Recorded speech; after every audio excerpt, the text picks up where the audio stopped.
पुत्रो वा सर्वावस्थांगदोगवाय स्मृत पुंडरीकाक्षं सभायाभ्यन्तरस्सुचितिराचम्याम् ओम केशवाय नमः ओम नारायणाय नमः माधवाय गोविंदाय नमः ऋषिकेशाय नमः हस्तो प्रक्षाल्य हरि ओम श्री पुराण पुरुषोत्तम ध्यान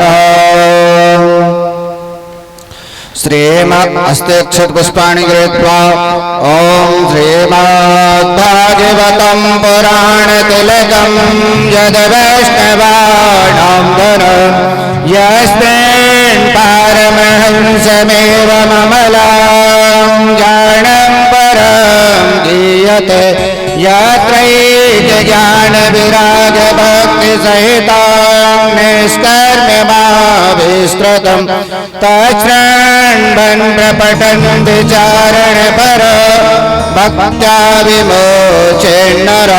श्री पुराण पुरुषोत्तमाय नमः। ध्यानान्ते पुष्पं समर्पयामि।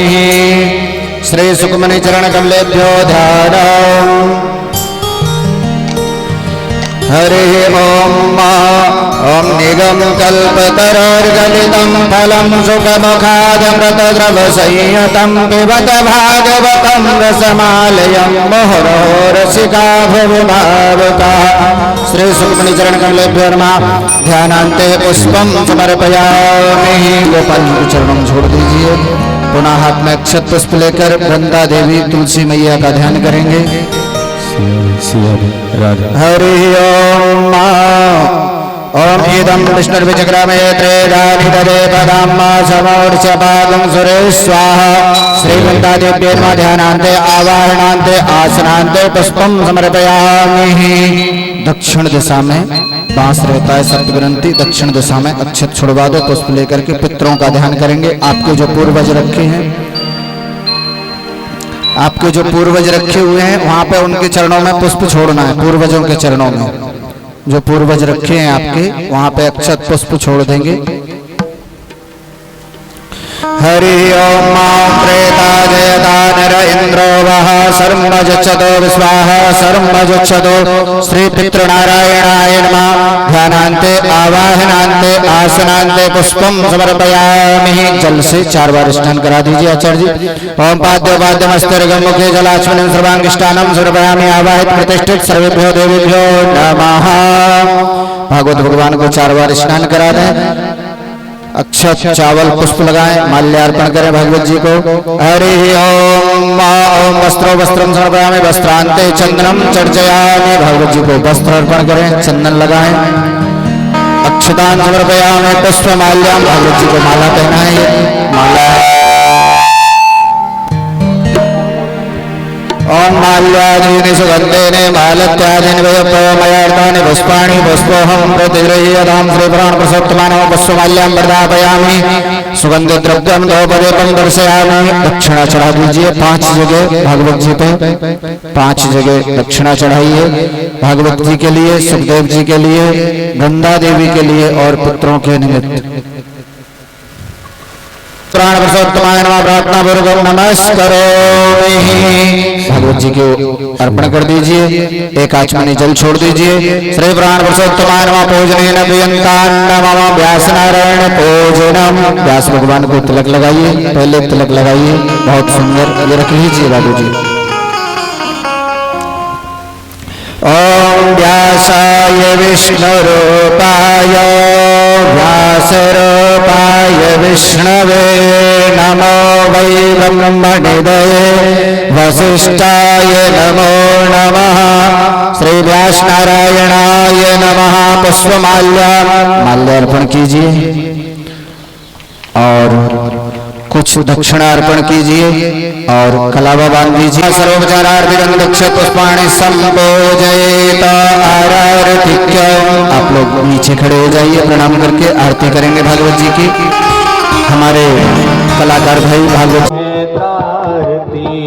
भागवत भगवान की आरती।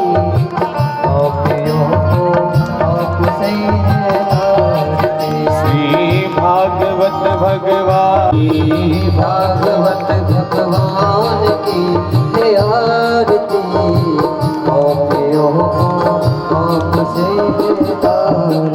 ये अमर वेद निराला नव ज्योति जगाने वाला ये अमर ग्रंथ ये मुक्ति पाए पंचम वेद निराला नव ज्योति जगाने वाला ये अमर ग्रंथ ये मुक्ति पंथ ये पंचम वेद निराला नव ज्योति जगाने वाला ये अमर ग्रंथ ये मुक्ति पंथ ये पंचम वेद निराला नव ज्योति जगाने वाला हरि नाम यही हरि धाम यही हरि नाम यही हर ध्यान यही जग के मंगल की आरती पापियों को पाप से है तारती भागवत भगवान की है आरती पापियों को पाप से है तारती ये शांति गीत पावन पुनीत पापों को मिटाने वाला हरि दर्शन कराने वाला ये शांति गीत पावन पुनीत पापों को मिटाने वाला हरि दर्शन कराने वाला ये सुख करनी ये दुख हरणी ये सुख करनी ये दुख हरणी श्री मधुसूदन की आरती पापियों को पाप से है तारती भागवत भगवान की है आरती पापियों को पाप से है तारती ये मधुर बोल जग बंद खोल सदमार्ग दिखाने वाला बिगड़ी को बनाने वाला ये मधुर बोल जग बंद खोल सदमार्ग बताने वाला बिगड़ी को बनाने वाला श्री राम यही घनश्याम यही श्री राम यही घनश्याम यही प्रभु की महिमा की आरती पापियों को पाप से है तारती भागवत भगवान की है आरती पापियों को पाप से है तारती श्री भागवत भगवान की है आरती पापियों को पाप से है तारती श्री भागवत भगवान की है आरती पापियों को पाप से है कर्पूर गौरम करुणावतारम संसार सारम भुजगेन्द्रहारम सदा वसंतम हृदयारविन्दे भवं भवानी सततं नमामि त्वमेव माता च पिता त्वमेव बन्धु च सखा त्वमेव विद्या द्रविणं त्वमेव सर्वं मम देव त्वमेव सर्वं मम देव जलेन क्षेत्रे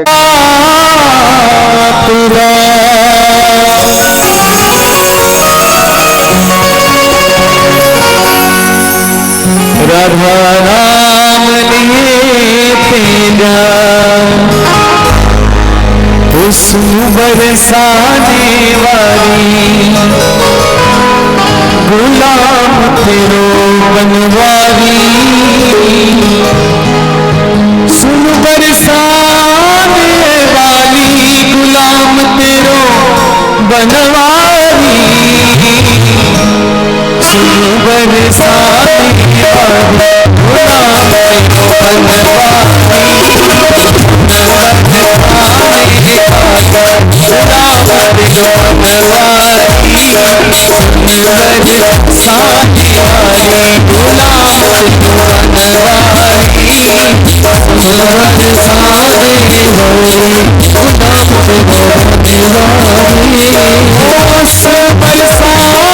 वाली गुलाम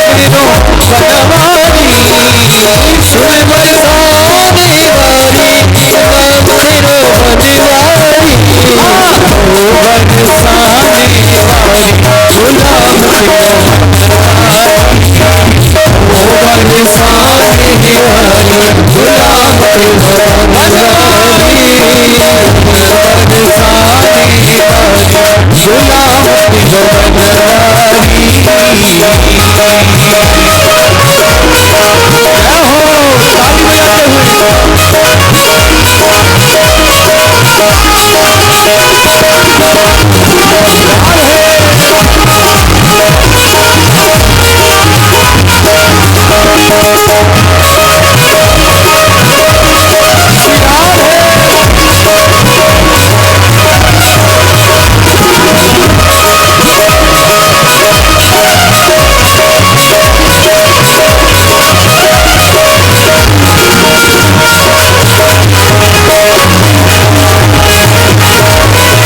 शिवाय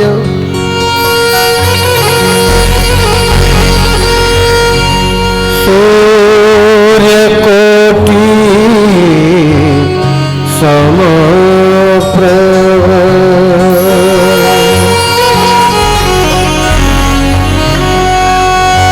निर्विघ्नं कुरु मे देव सर्वकार्येषु सर्वदा।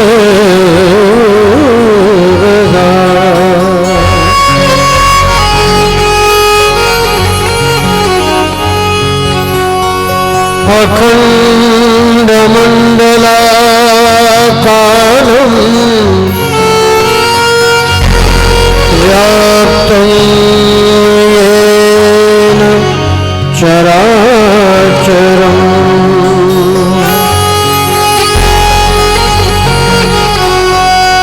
तत्पदं दर्शितं येन तस्मै श्री गुरवे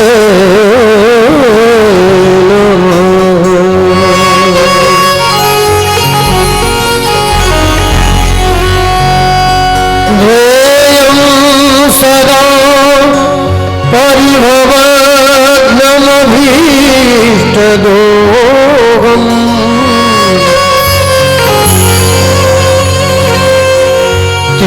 तीर्थास्पदं शिवविरचिनुतं शरण्यम्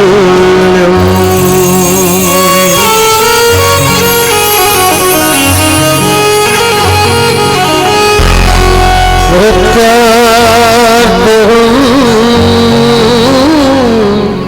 प्रणतपालभवाद्यपूतम्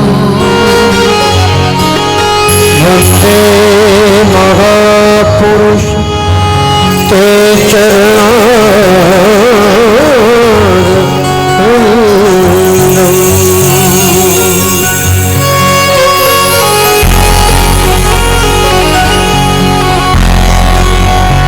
योऽन्तः प्रवेश्य मम वाचमिमां प्रसुप्ताम्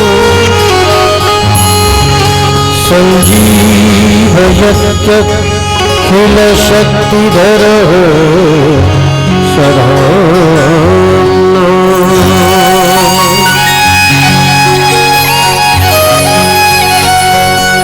अन्यांश हस्तचरण श्रवणोद्गादीन्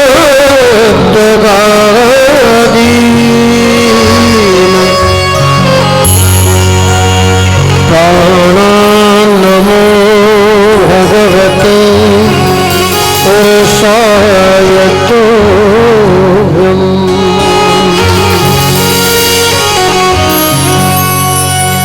वंशी विभूषित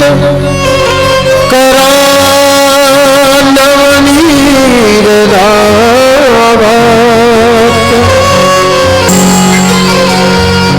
पीताम्बरा तरुणबिम्बफलाधरोष्टात् पूर्णेन्दुसुन्दर मुखादरविन्दनेत्रात् कृष्णात् परं किमपि तत्त्वमहं न जाने।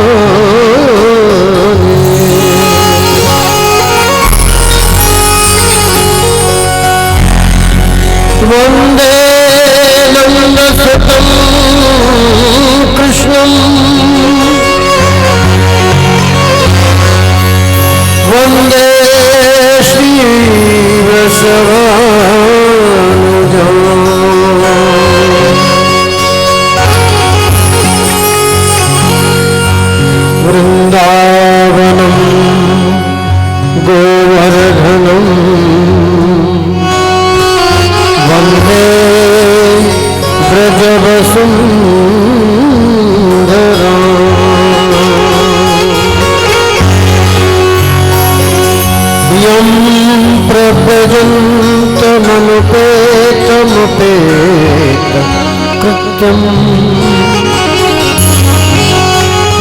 द्वैपायनो विरह कातर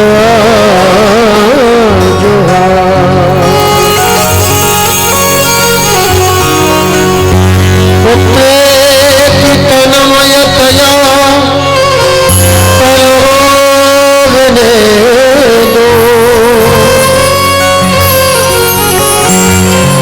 तं सर्वभूतहृदयं मुनिमानतोऽस्मि।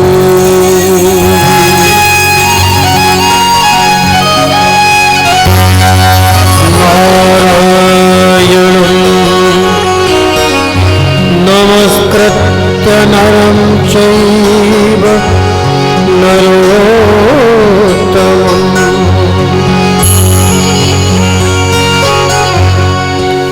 देवीं सरस्वतीं व्यासं ततो जयमुदीरयेत्।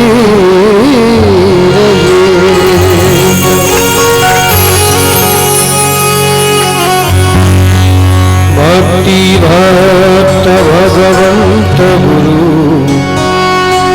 चतुर्नाम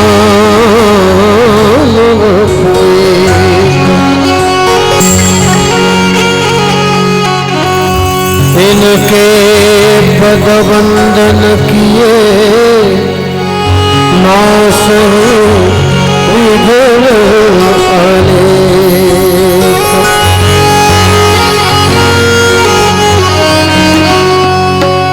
जय जय श्री राधा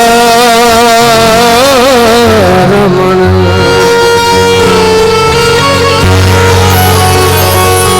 जय जय नवल किशोर जय गोपी चित्त चोर प्रभु जय जय माख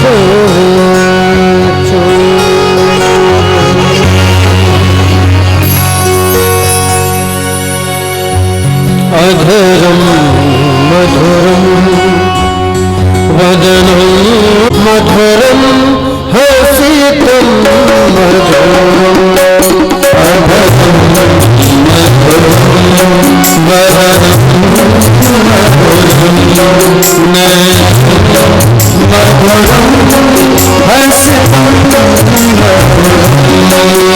मधुरं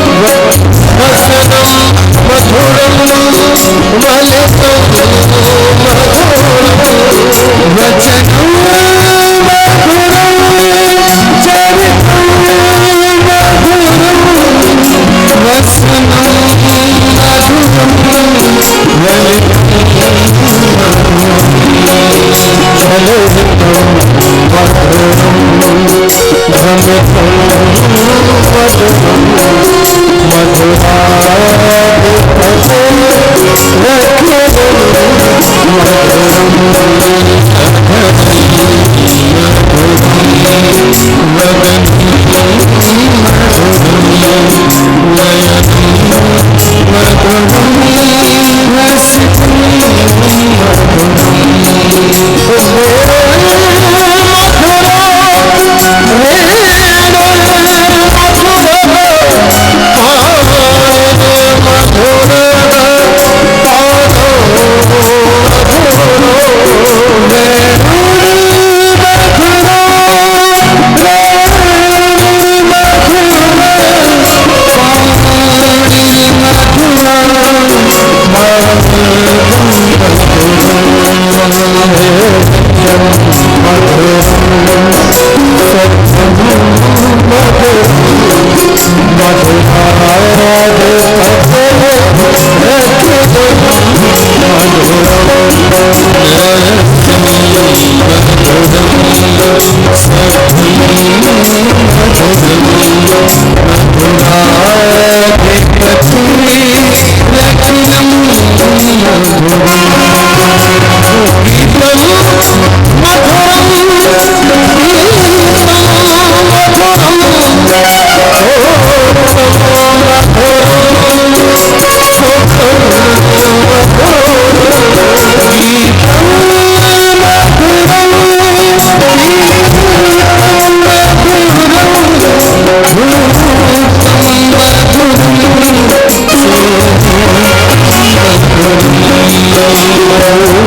मधुरा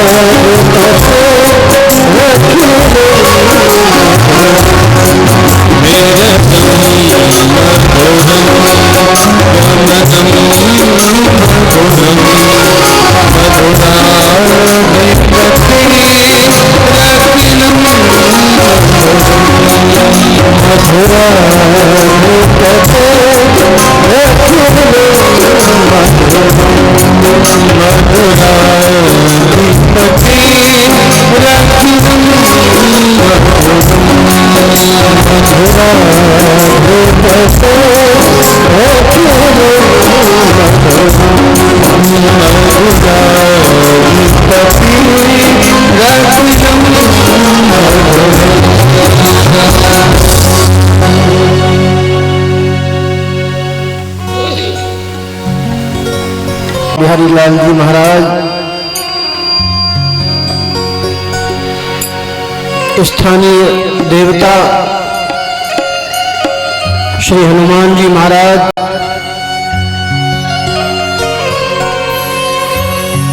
मर्यादा पुरुषोत्तम भगवान श्री राम, भगवान श्री राधा कृष्ण, दुर्गे महारानी, भूत भावन भोलेनाथ भगवान शिव, समस्त संतजन, समस्त भक्तजन, समस्त विप्रजन एवं समस्त मातृ शक्ति को नमन करते हुए, वंदन करते हुए कथा का शुभारंभ। जैसा कि आज कथा का प्रथम दिवस है,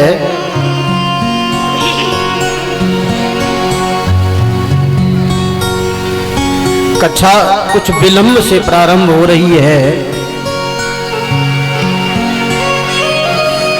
प्रथम दिवस ऐसा होता है, प्रार्थना करते हैं प्रभु हमारा ये 7 दिन का जो भक्ति का अनुष्ठान है, बिना किसी विघ्न बाधा के सांगोपांग ये पूर्ण हो जाए, ऐसा हमारा निवेदन स्थानीय देवताओं के चरणों में है।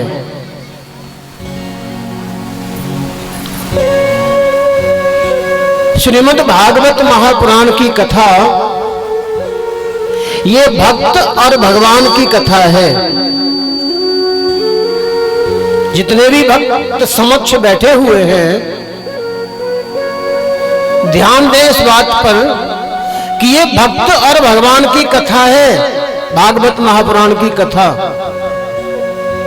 श्री नारद जी जब व्यास जी के पास में आए थे तो व्यास जी बहुत चिंतातुर थे। व्यास जी के मुखमंडल पर उदासी थी। नारद जी ने कारण पूछा तो व्यास जी ने कहा कि मैंने एक वेद जिसके 4 भाग कर दिए, 17 पुराणों की रचना कर दी, महाभारत इतिहास की रचना कर दी, लेकिन मुझे शांति नहीं मिल रही है, मुझे शांति प्राप्त नहीं हो रही है। तो नारद जी ने कहा भगवान के गुणानुवाद लिखो, भगवान की कथा लिखो।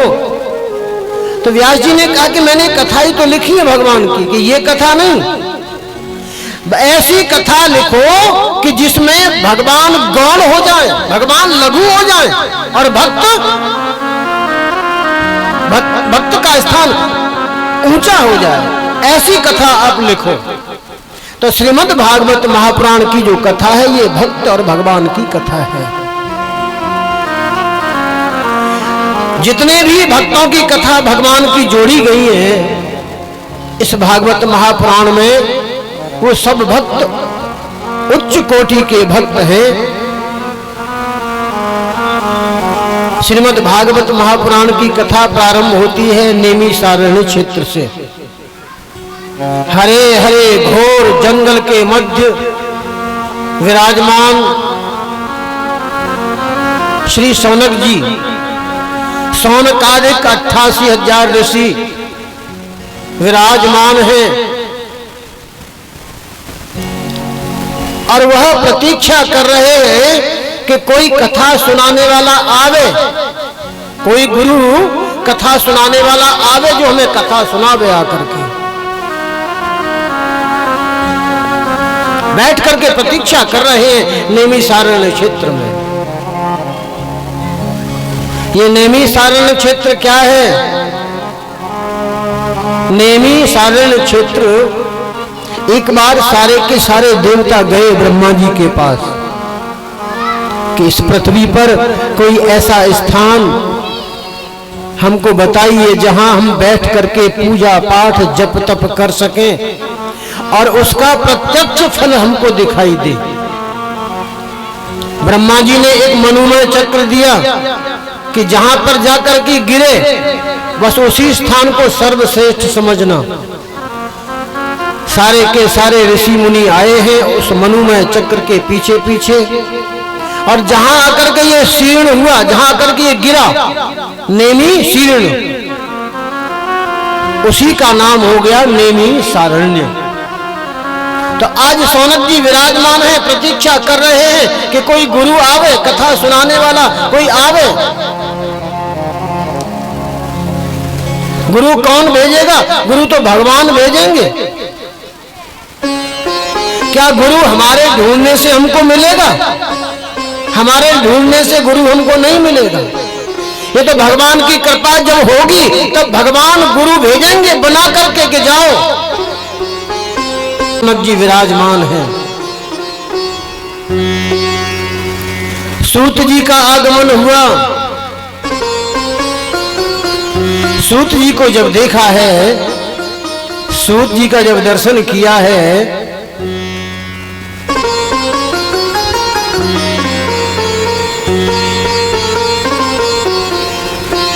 बोली वृंदावन बिहारी लाल की जय। भगवान की कथा में तो परमहंस आते हैं, ना जाने किस भेष में नारायण मिल जाए। ने खड़े होकर के प्रणाम किया, स्वागत किया, एक उच्च स्थान पर बिठाया।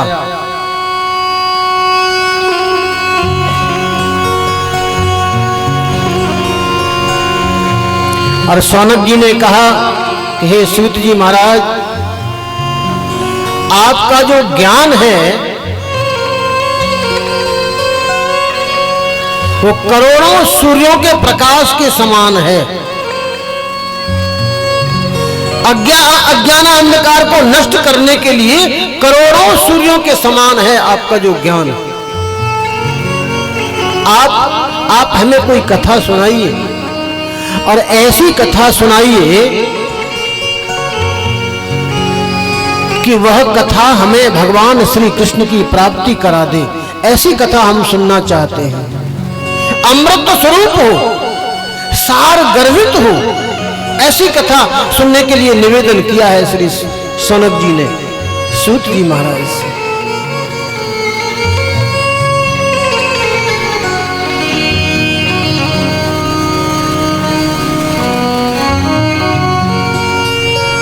श्रीमद् भागवत महापुराण का यह अनुष्ठान 7 दिवसीय अनुष्ठान 7 दिन तक चलेगा।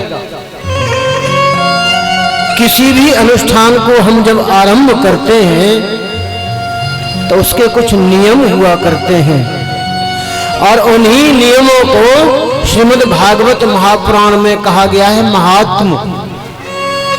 महात्म के 6 अध्याय हैं। उन 6 अध्याय में सबसे पहला श्लोक लिखा है श्री सूत जी महाराज ने।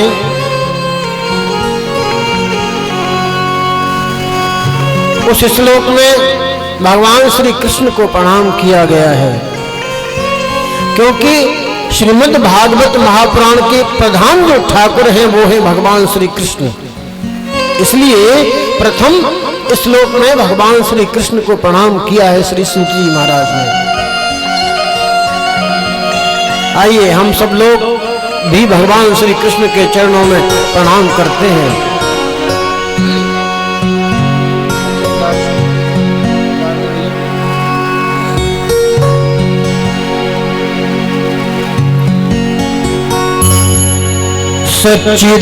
सच्चिदानंद रूपाय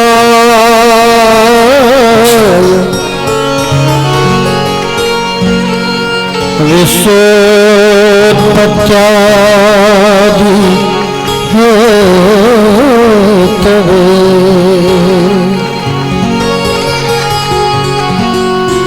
तापत्रय विनाशाय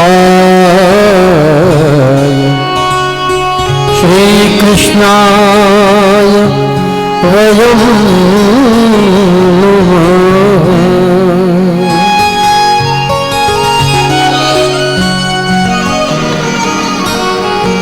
सच्चिदानंद स्वरूप भगवान श्री कृष्ण को हम प्रणाम करते हैं, जो इस जगत की उत्पत्ति करते हैं, पालन करते हैं और विनाश के हेतु भी वही है। एवं आध्यात्मिक, आधिदैविक और आधि भौतिक तीनों प्रकार के जो ताप हैं, उन तीनों प्रकार के तापों का नाश कर देते हैं। ऐसे भगवान श्री कृष्ण के चरणों में हम प्रणाम करते हैं। प्रिय भक्तजनों, कितना सुंदर श्लोक गाया है श्री सूत जी महाराज ने। सच्चिदानंद रूपाय। हम किसको प्रणाम करने जा रहे हैं? हम किसकी शरण होने जा रहे हैं? उनका रूप कैसा है, उनका स्वभाव कैसा है और उनकी सामर्थ्य कैसी है। तीन बातों का निरूपण किया गया है इस श्लोक में। सच्चिदानंद रूपाय, सत्य, चित्त और आनंद,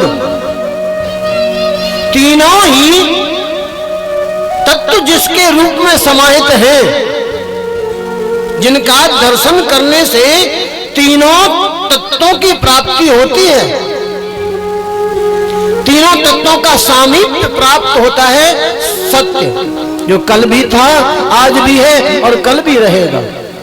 चित्त, चैतन्यता, यहां सारे संसार में जो चैतन्यता दिखाई दे रही है, मानव में, पशुओं में, वृक्षों में, जंगल के जीवों में जितनी भी चैतन्यता, जल, अग्नि, वायु, पृथ्वी, आकाश, जितनी भी चैतन्यता दिखाई दे रही है, वह सब भगवान श्री कृष्ण के द्वारा ही दिखाई दे रही है। उनके रूप का दर्शन करके, उनका सामीप्य प्राप्त करके आनंद की अनुभूति होती है। उनके समीप जाने से आनंद प्राप्त होता है। तो कैसा रूप है भगवान का? सच्चिदानंद रूप है। उनकी सामर्थ्य कैसी है?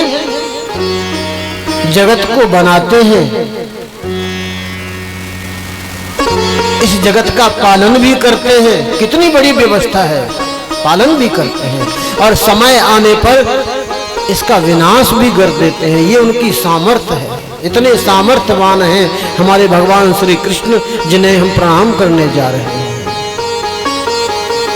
उनका स्वभाव कैसा है? दैहिक, दैविक, भौतिक, तीन प्रकार के जो ताप हैं, जो निरंतर हमें सताते रहते हैं, कष्ट देते रहते हैं, उनकी शरण में जाने पर ये तीनों प्रकार के जो ताप हैं वो नष्ट हो जाते हैं, जल करके भस्म हो जाते हैं। हमारे समीप आ नहीं सकते तीन प्रकार के ताप। ऐसे भगवान श्री कृष्ण के चरणों में हम कोटि कोटि नमन, कोटि कोटि वंदन करते हैं, प्रणाम करते हैं। श्रीमद् भागवत महापुराण के महात्म्य का द्वितीय श्लोक,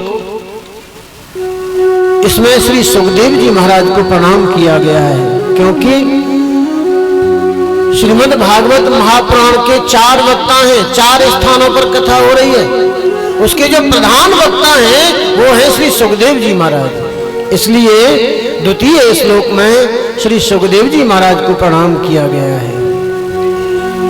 यम प्रव्रजन्तमनुपेतमपेत कृत्यं द्वैपायनो विरह कातर आजुहार। उत्तेति तन्मयतया तरमोहने दो तं सर्वभूत हृदयं मुनिमानतोऽस्मि।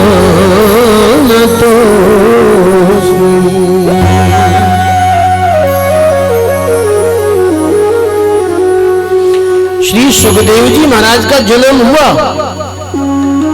यज्ञोपवीत संस्कार जो होने थे, उनका समय आने से पहले ही वो घर से निकल करके चल दिए। उनका नार कंधे पर लटका हुआ है, वन की ओर चल दिए। इनके पिता व्यास जी पीछे से विरह कातर होकर के पुकारते जा रहे हैं, बेटा बेटा रुको, लेकिन इन्होंने कोई ध्यान नहीं दिया। सर्वभूत हृदय स्वरूप श्री सुखदेव जी महाराज वन की ओर चले गए। 12 वर्ष तक मां के गर्भ में रहे श्री सुखदेव जी महाराज। इनका दर्शन जब किया है वृक्षों ने, तो वृक्ष इतने तन्मय हो गए थे कि वृक्ष बोलने लग गए थे। एक सरोवर में कुछ स्त्रियां स्नान कर रही थी। सुखदेव जी को देख करके वो स्नान करती रही और व्यास जी को देख करके वो झटपट उन्होंने अपने कपड़े बदले। तो व्यास जी ने कहा कि आगे मेरा पुत्र जा रहा है, तुम जल में स्नान करती रही और मुझे देख करके कपड़े बदल रही हो। तो उन स्त्रियों ने उत्तर दिया था कि आपके जो पुत्र हैं ना, सारी सृष्टि में इनको भगवान दिखाई दे रहे हैं, पूरी सृष्टि इनको भगवतमय दिखाई दे रही है। इनकी दृष्टि में भेद नहीं है, आपकी दृष्टि में भेद है, इसलिए हमने अपने कपड़े बदले।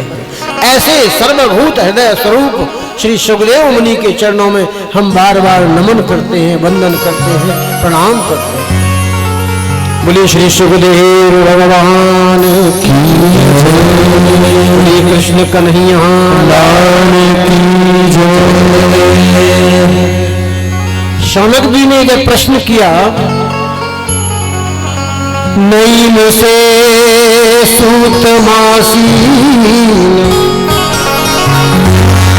मभिवाक्य महामतम्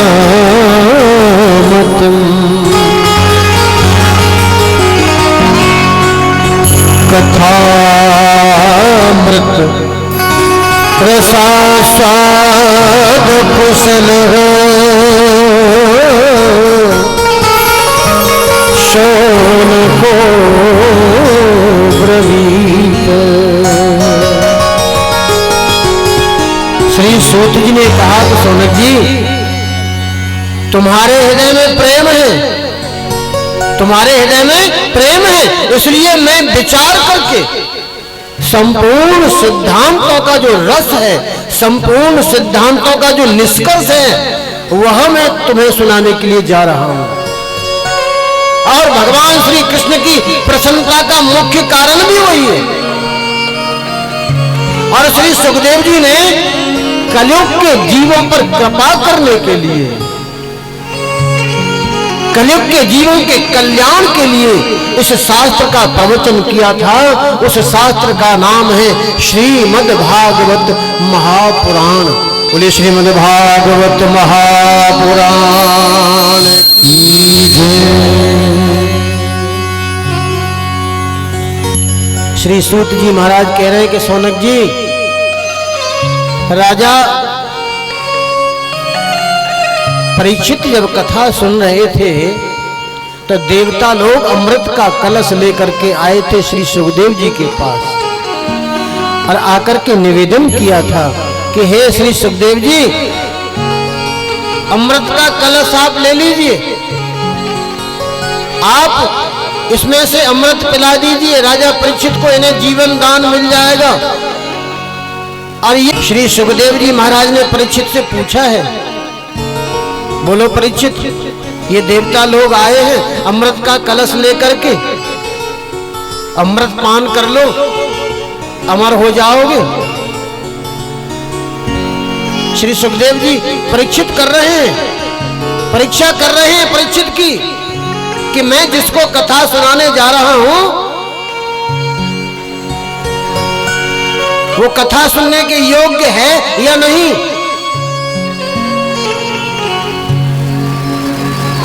क्योंकि ज्ञान उसी को देना चाहिए जिसके पास योग्यता हो।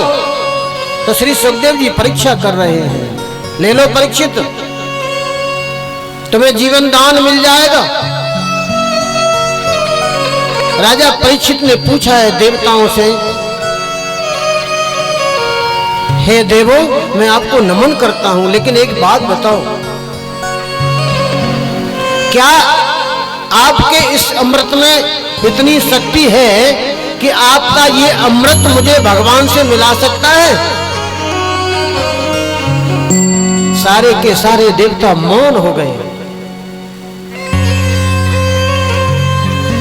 सिर हिलाने लगे कि नहीं, ये अमृत तो केवल आपको जीवन दान दे सकता है, ये आपको भगवान से नहीं मिला सकता।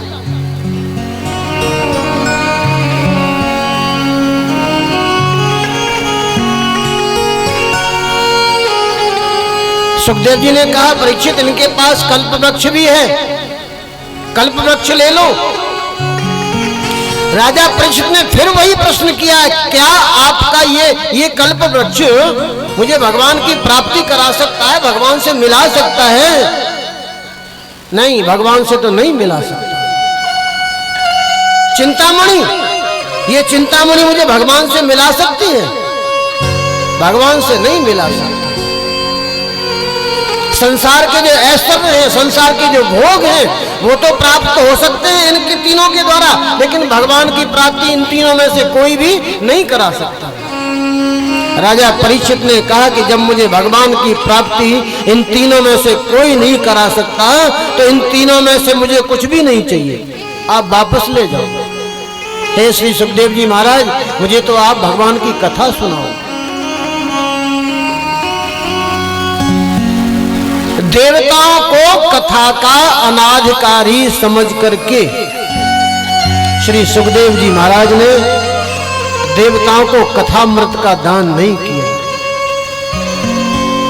श्रीमद् भागवत महापुराण की जो कथा है, ये देवताओं के लिए भी दुर्लभ है। पूर्व काल में राजा परीक्षित की मुक्ति हुई।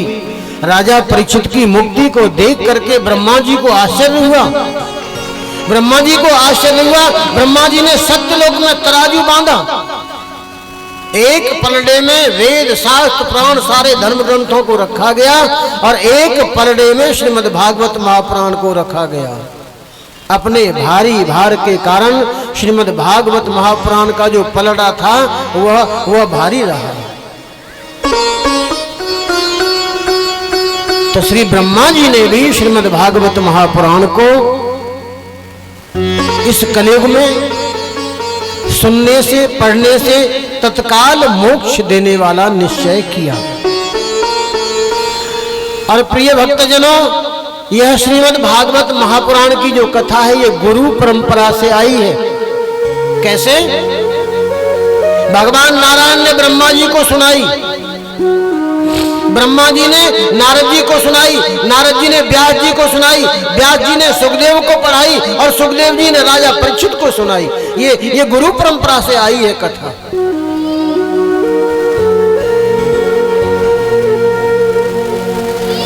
श्री सूत जी महाराज कह रहे हैं कि ब्रह्मा जी ने कथा तो सुनाई नारद जी को, लेकिन कथा सुनने की जो विधि है वो ब्रह्मा जी ने नहीं बताई।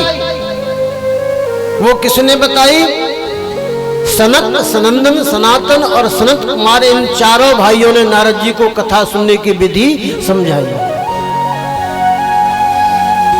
शौनक जी ने पूछा, हे श्री सूत जी महाराज, एक गाय जितनी देर में दुही जाती है उतनी देर से अधिक नारद जी कहीं ठहरते ही नहीं है।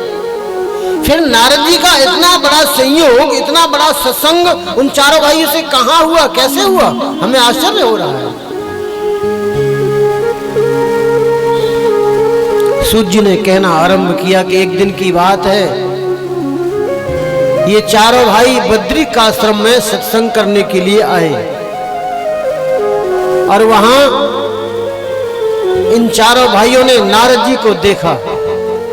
नारद जी को किस अवस्था में देखा कि नारद जी भागते दौड़ते चले आ रहे हैं, पसीने से लथपथ हो रहे हैं, लंबी लंबी सांस चल रही है नारद जी की। इस अवस्था में नारद जी को जब देखा है तो इन चारों भाइयों ने नारद जी से पूछा, हे ब्राह्मण, आपका मुख उदास क्यों है? आप चिंतातुर कैसे हैं और इतनी शीघ्रता से आपका आगमन कहां से हो रहा है? इसका कारण तो हमें ज्ञात हो। नारद जी ने कहना आरंभ किया,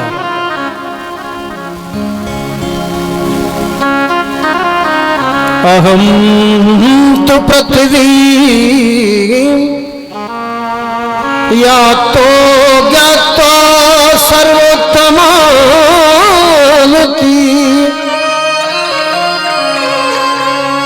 पुष्करम च प्रयागम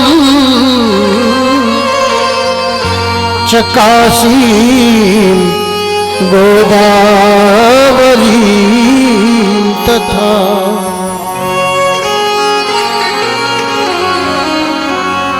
हरिक्षेत्रम कुरुक्षेत्रम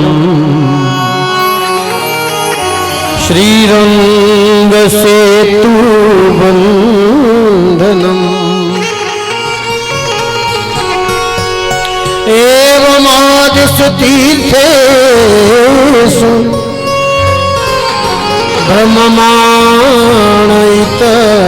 भ्रममाणैतस्तः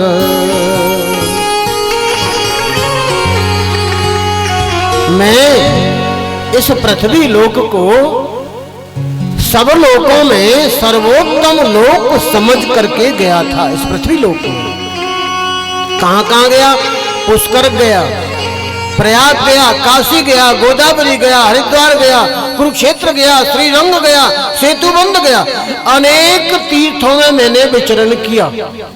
ईश्वरों मेरे मन को शांति संतोष देने वाली जो शांति है वो मुझे कहीं भी प्राप्त नहीं हुई। क्यों? क्योंकि इस समय अधर्म का जो सहायक है कलयुग ने सारी पृथ्वी को पीड़ित कर रखा है। अब यहां सत्य, दया, शौच, दान आदि कुछ भी नहीं रहा। जीव केवल अपना पेट पालने में लगे हुए हैं, असत्यवादी हो गए हैं, आलसी हो गए हैं, मंद बुद्धि। भ्रमण करते करते मैं श्री धाम वृंदावन में पहुंचा और जैसे ही श्री धाम वृंदावन का नाम नारद जी के मुख से निकला तो सनकादिक चारों भाइयों के नेत्र बंद हो गए और वहीं बैठे बैठे श्री धाम वृंदावन का दर्शन करने लगे चारों भाई। उनके मुख से, उनकी वाणी से शब्द निकला, वाह रे वाह, श्री धाम वृंदावन कैसा है वह श्री धाम वृंदावन जहां मेरे गोविंद ने अवतार लेकर के अनेक प्रकार की बाल लीलाएं की। उधर सनकादिक मुनीश्वरों के मुख से गोविंद का नाम निकला तो नारद जी के नेत्र बंद हो गए। दोनों तरफ से दोनों के नेत्र बंद हैं और दोनों वहीं बैठे बैठे श्री धाम वृंदावन का दर्शन कर रहे हैं। श्री धाम वृंदावन ऐसा कहा है संतों ने, श्री धाम वृंदावन ये क्या है? ये राधा जी का घर है और भगवान श्री कृष्ण तो इसमें निवास करते हैं, रहते हैं। श्री राधा के आवास को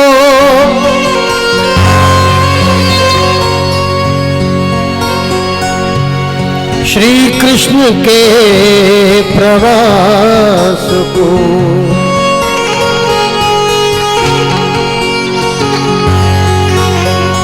धन्य धन्य श्री धाम वृंदावन,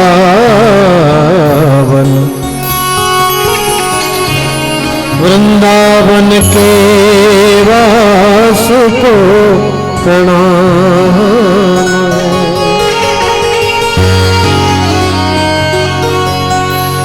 वृंदावन वैकुंठ को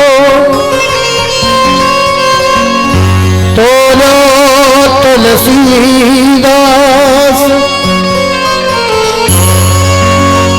भारी हो सो फिर रहो हल को गयो आका।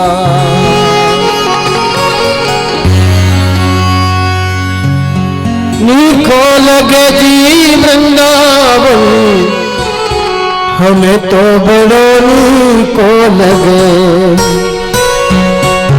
नीको लगे जी वृंदावन, हमें तो बड़ो नीको लगे। नीको लगे जी वृंदावन, हमें तो बड़ो नीको लगे। नीको लगे जी वृंदावन, हमें तो बड़ो नीको लगे। नीको लगे जी वृंदावन, हमें तो बड़ो नीको लगे।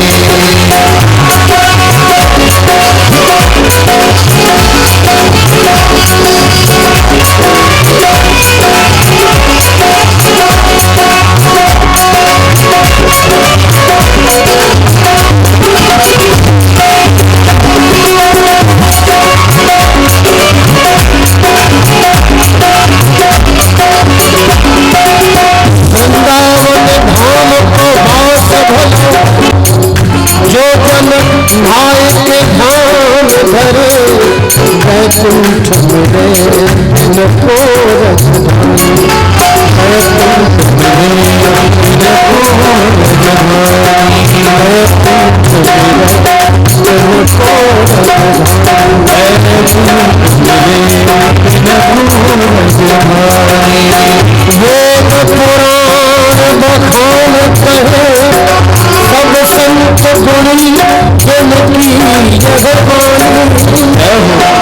यमुना जमदूतन तारक है भवतारक।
जय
बोले वृंदावन बिहारी लाल की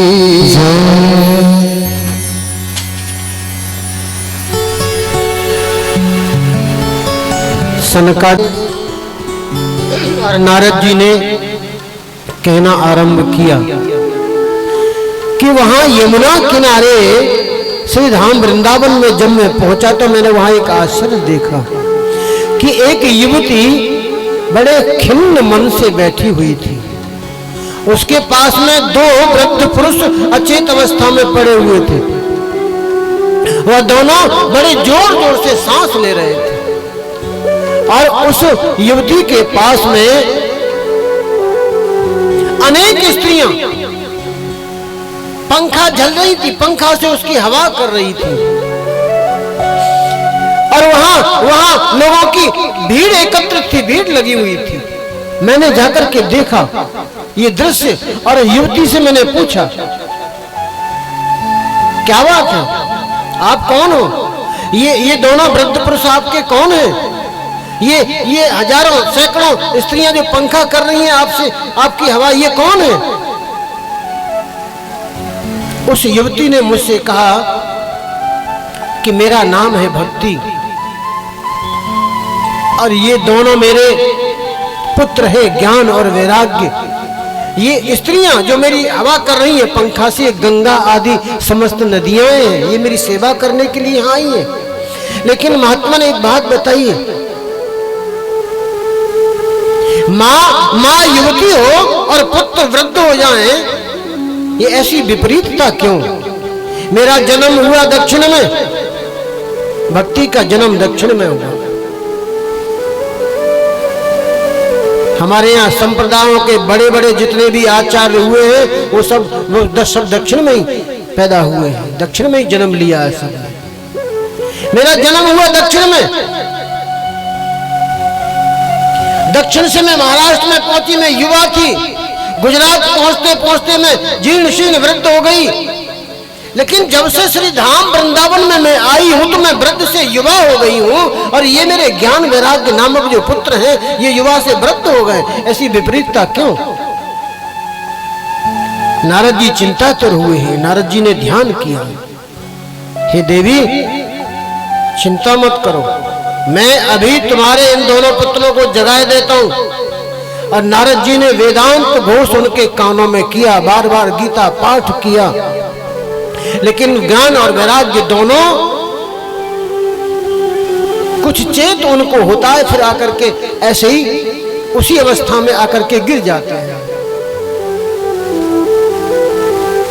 नारद जी ने कहा, हे देवी श्री धाम वृंदावन इसकी महिमा ही ऐसी है, यहाँ की जो रज है ना उस रज की महिमा का यही प्रभाव है कि यहाँ ज्ञान और वैराग्य का कोई ग्राहक नहीं है। यहाँ तो भक्ति सर्वत्र नृत्य कर रही है। इसलिए ज्ञान और वैराग्य ये दोनों वृद्ध हो गए और तुम यहां आकर के तरुण हो गई हो, युवती हो गई हो। अब नारद जी को चिंता हुई कि मैंने बार बार वेदांत घोष किया, बार बार गीता जी का पाठ किया, ये दोनों कैसे नहीं जग रहे हैं, इनको चेतना क्यों नहीं आ रही है। बस नारद जी इसी चिंता में अनेक ऋषियों के पास, अनेक मुनियों के पास ये पूछते फिर रहे हैं, लेकिन कोई उत्तर नहीं मिल रहा है, कोई प्रश्न का उत्तर नहीं दे पा रहा है। यहां जाकर के सनकादिक मुनीश्वरों से यही प्रश्न किया है नारद जी ने, बताओ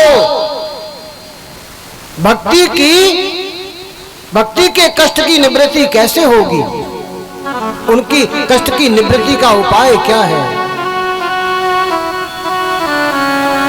सनकादिक मुनीश्वरों ने कहा, नारद जी आप भूल रहे हैं, आपको ध्यान नहीं है। भक्ति के कष्ट की निवृत्ति का उपाय है कि ज्ञान और वैराग्य और भक्ति को श्रीमद् भागवत महापुराण की कथा श्रवण कराई जाए तो उनके कष्ट की निवृत्ति हो जाएगी। और आपने पूर्व काल में श्री व्यास जी को 4 श्लोक श्रवण कराए थे, चतुश्लोकी भागवत का उपदेश किया था। अब उन्होंने 4 श्लोकों के 18,000 श्लोक लिख दिए हैं, वही श्रीमद् भागवत महापुराण इनको श्रवण कराइए तो इनके कष्ट की निवृत्ति हो जाएगी। नारद जी ने कहा कि अब मुझे आपसे अच्छा वक्ता कौन मिलेगा, आप ही कथा श्रवण कराइए ना। सनकादिक मुनीश्वरों ने कहा कि हमने तो आजकल क्षेत्र संन्यास ले रखा है। क्षेत्र संन्यास मतलब किसी गांव में नहीं जाएंगे, किसी नगर में नहीं जाएंगे, किसी बस्ती में नहीं जाएंगे। नारद जी ने कहा ठीक है, किसी बस्ती में मत जाओ, आप यहां से उतर करके चलिए हरिद्वार और संकल्प कीजिए, संकल्प के द्वारा ज्ञान वैराग्य और भक्ति को बुलाइए और हरिद्वार में भक्ति को कथा श्रवण कराइए। नारद जी चारों भाइयों को लेकर के हरिद्वार में आए हैं। गंगा के किनारे पर बहुत ही सुंदर व्यास गद्दी बनाई गई, 4 आसन ऊपर डाले गए हैं और 4 आसन नीचे डाले गए। 4 आसनों पर सनक, सनंदन, सनातन और सनत कुमार ये चारों भाई विराजमान हैं। और संकल्प के द्वारा संकल्प किया गया, संकल्प के द्वारा भक्ति ज्ञान और वैराग्य को आसन दिए गए, एक आसन नारद जी को दिया गया। ऐसी विलक्षण कथा देखिए, 4 वक्ता और 4 श्रोता, 4 आसन ऊपर और 4 आसन नीचे। श्रीमद् भागवत महापुराण की कथा प्रारंभ हुई और श्रीमद् भागवत महापुराण की कथा जब प्रारंभ हुई, मंगलाचरण हुआ तो मंगलाचरण होते ही चारों दिशाओं में ये सूचना पहुंची, जितने भी विष्णु भक्त थे वे सभी श्रीमद् भागवत महापुराण की कथा का रसपान करने के लिए दौड़ दौड़ करके आने लगे, जिनमें भृगु, वशिष्ठ, च्यवन, गौतम, वेदादिति, देवल, देवरात, परशुराम, विश्वामित्र, शाकल्य, मार्कंडेय, दत्तात्रेय, पिप्पलाद, योगेश्वर, व्यास और पाराशर, छायासुख, जाजल मुनि, ऐसे ऐसे प्रधान मुनिगण श्रीमद् भागवत की कथा को श्रवण करने के लिए आने लगे हैं दौड़ दौड़ करके। इनके अलावा वेद, वेदांत, उपनिषद, तंत्र, मंत्र, सत्रह पुराण, 6 शास्त्र मूर्तिमान होकर के वहां उपस्थित हो गए। गंगा आदि नदियां, पुष्कर आदि सरोवर, कुरुक्षेत्र आदि समस्त क्षेत्र, सारी दिशाएं, दंडक आदि वन, देव, गंधर्व, दानव, पितर सब इस भागवत की कथा को श्रवण करने के लिए आए हैं। सनकादिक मुनीश्वरों ने कथा कहना आरंभ किया कि अब हम आपको इस भागवत शास्त्र की महिमा श्रवण कराते हैं। इसके श्रवण मात्र से मुक्ति हाथ लग जाती है। इस ग्रंथ में 18,000 श्लोक हैं, 12 स्कंद हैं। श्री सुखदेव जी और राजा परीक्षित का बहुत सुंदर संवाद है श्रीमद् भागवत महापुराण। आप यह भागवत शास्त्र ध्यान दे करके श्रवण कीजिए। न गंगा न गया काशी पुष्करम न प्रयागकम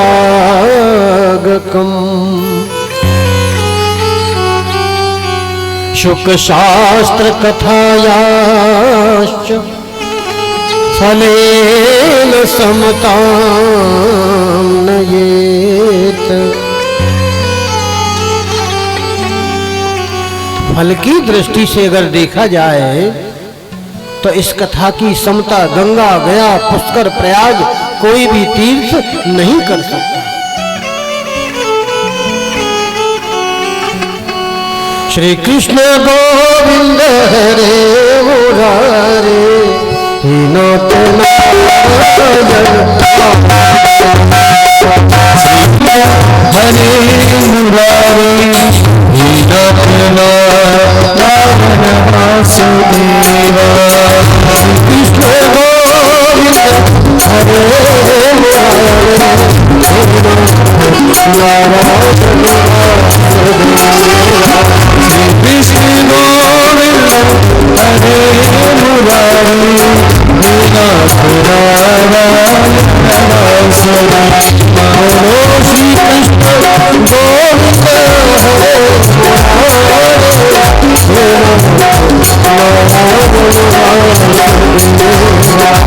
कृष्ण गोविंद हरे मुरारी नाथ नारायण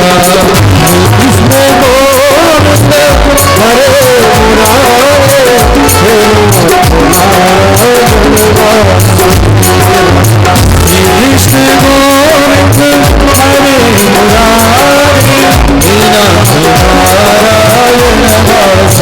नाथ नारायण वासुदेव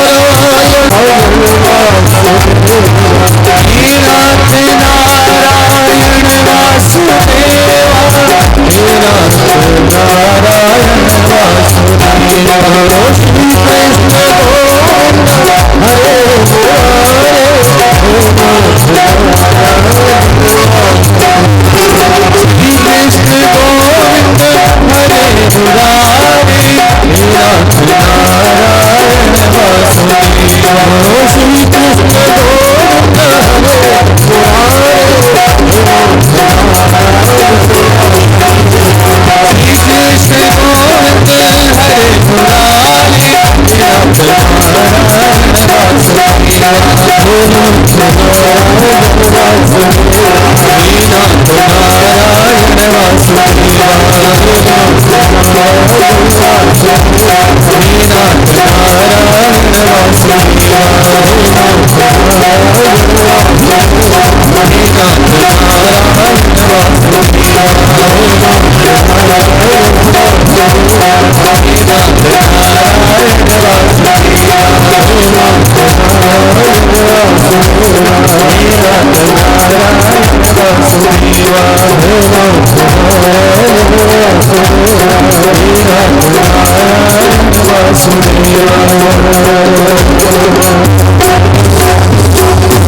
नारायण श्रीमद् भागवत महापुराण की जय। सौनक जी ने पूछा, हे श्री सूत जी महाराज, यह तो आपने बड़े आश्चर्य की बात बता दी। श्रीमद् भागवत महापुराण योग वेत्ता ब्रह्मा जी के जो आदि कारण हैं भगवान नारायण, उनका निरूपण करता है। परंतु यह मोक्ष की प्राप्ति कराने में सारे साधनों को पीछे छोड़ करके, सारे साधनों का तिरस्कार करके इस युग में उनसे आगे कैसे निकल गया, ये हम जानना चाहते हैं। सूत जी ने कहा, सौनक जी, भगवान श्री कृष्ण इस धराधाम को छोड़ करके जब जा रहे थे गौलोक, तो उद्धव जी भगवान श्री कृष्ण के पास में थे। उद्धव जी ने कहा था, हे गोविंद, आप जा रहे हो गौलोक, आपके जाने के पश्चात अधर्म का जो सहायक है वो कलयुग आ जाएगा। कलयुग में जीव पुण्य नहीं करेगा, पाप करेगा। और हे गोविंद, निर्गुणोपासना में तो बड़ा कष्ट होता है, बड़ी कठिन है निर्गुण उपासना। तो कोई सरल सा उपाय, आपके भक्तों की रक्षा कैसे होगी कलयुग में? कोई सरल सा उपाय आप विचार कीजिए, जाने से पहले कुछ कीजिए गोविंद। तो भगवान श्री कृष्ण ने विचार करके, उनकी जो शक्ति थी, अपनी सारी शक्ति निकाल करके भगवान श्री कृष्ण ने श्रीमद् भागवत महापुराण में रख दी। श्रीमद् भागवत महापुराण में प्रवेश कर गए भगवान श्री कृष्ण। इसलिए श्रीमद् भागवत महापुराण को कहा गया है भगवान श्री बाल कृष्ण लाल की साक्षात शब्दमयी ब्रह्म मूर्ति, शब्दमयी मूर्ति। ये साक्षात भगवान श्री कृष्ण विराजमान है। हम इनके चरणों में नमन करते हैं, वंदन करते हैं, प्रणाम करते हैं। बोले कृष्ण कन्हैया लाल की जय जय। सनकादिक मुनीश्वरों ने कथा कहना आरंभ किया और कथा चल रही है। भक्ति रानी अपने ज्ञान वैराग्य नामक दोनों पुत्रों को लेकर के कथा के मध्य में प्रकट हुई। नृत्य करने लगी है, नाचने लगी है। ये वहां जितने भी सदस्य बैठे हुए थे, जितने भी भक्तजन बैठे हुए थे, सब लोगों ने ये दृश्य देखा कि भक्ति रानी अपने दोनों पुत्रों को लेकर के नृत्य कर रही हैं और ऊपर को हाथ उठा करके ताली बजा बजा करके भगवान का कीर्तन कर रही हैं।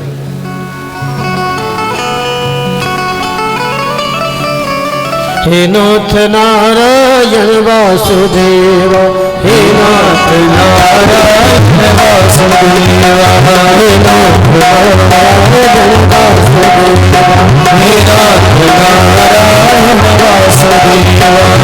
कृष्ण गोविंद हरे मुरारे, हे नाथ नारायण वासुदेव। श्री कृष्ण गोविंद हरे मुरारे, हे नाथ नारायण वासुदेव। श्री कृष्ण गोविंद हरे मुरारे, हे नाथ नारायण वासुदेव। श्री कृष्ण गोविंद हरे मुरारे, हे नाथ नारायण वासुदेव। श्री कृष्ण गोविंद हरे मुरारे, इन नामों का कीर्तन करती हुई भक्ति रानी प्रकट हुई। सभी सदस्यों ने देखा कि परम सुंदरी भक्ति रानी भागवत के अर्थों का आभूषण पहने हुए उस सभा में पधारी। मुनियों की उस भरी हुई सभा में आपस में मुनि लोग तर्क वितर्क करने लगे हैं कि ये भक्ति रानी कैसे प्रकट हो गई। तब सनकादिक मुनीश्वरों ने कहा कि ये भक्ति देवी अभी अभी कथा के अर्थों से प्रकट हुई है, अर्थों से निकली है। उनके ऐसे वचन सुन करके भक्ति ने अपने पुत्रों सहित अत्यंत विनम्र होकर के सनत कुमार जी के सामने हाथ जोड़ करके निवेदन किया। भक्ति रानी ने कहा, हे मुनीश्वरों, इस घोर कलयुग में मैं तो प्राय नष्ट हो चुकी थी। आपने कथामृत से सींच करके मुझे पुष्ट कर दिया। अब आप मुझे ये बताइए कि मैं कहाँ रहूं।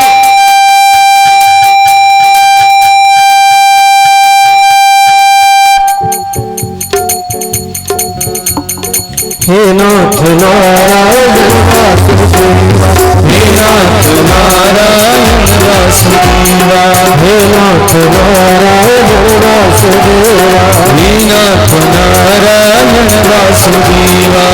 कृष्ण गोविंद हरे मुरारे, हे नाथ नारायण वासुदेव।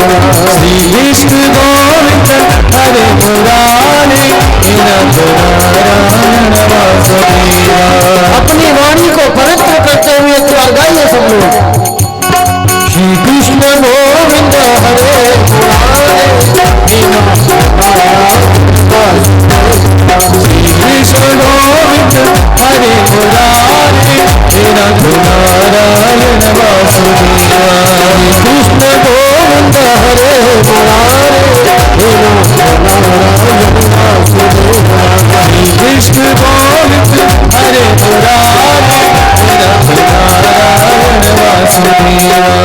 नाथ नारायण वासुदेवा नाथ नारायण वासुदेवा नाथ नारायण वासुदेवा नाथ नारायण वासुदेवा नाथ नारायण वासुदेवा नाथ नारायण वासुदेवा कृष्ण गोविंद